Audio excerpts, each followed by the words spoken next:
To a genuine change of pace now, and it is Homeless Persons Week, and around Australia about 100,000 people don't have a safe and secure place to stay. There is no silver bullet when dealing with homelessness, but a new approach is giving people a home for life and taking them off the streets. I'll be glad. There's some of my gear. Look, it's been here 16 months. This is where I used to sleep in here.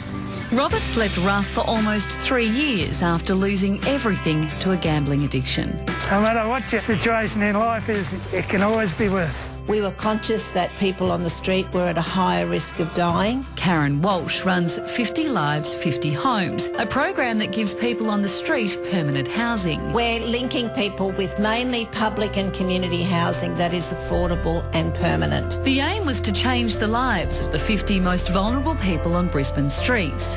They gave Robert a one-bedroom apartment with his rent set at under $100 a week. As long as people meet their tenancy, they are a good neighbour, they pay their rent, they have permanent housing. It was just like, I felt like royalty. I felt like a prince. This is it. This is my little palace, my home away from home. 10 times better than Park Cemetery, let me tell you. It's got all the mod cons.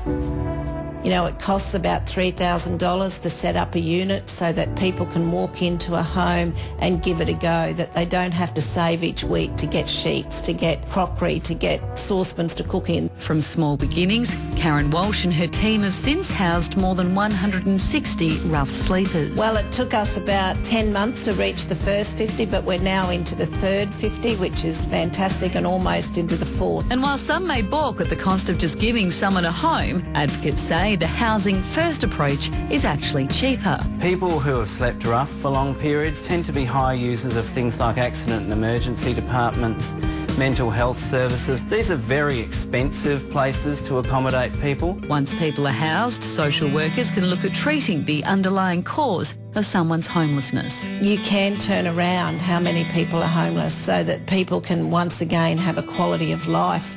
How's everything going? Oh, top of the heap. Oh, that's good. And you got enough food to last? Yeah, I'm 70-year-old now, see, I mean, I don't go out raging like all the young folk do these days. I'm happy just spending day to day here, mate. That's good enough for me. What a great story. And what's alarming is the statistics about homeless people. We look at Robert and we probably think in our minds of the old man who's homeless on the streets, but more than half of homeless people in Australia are under 25.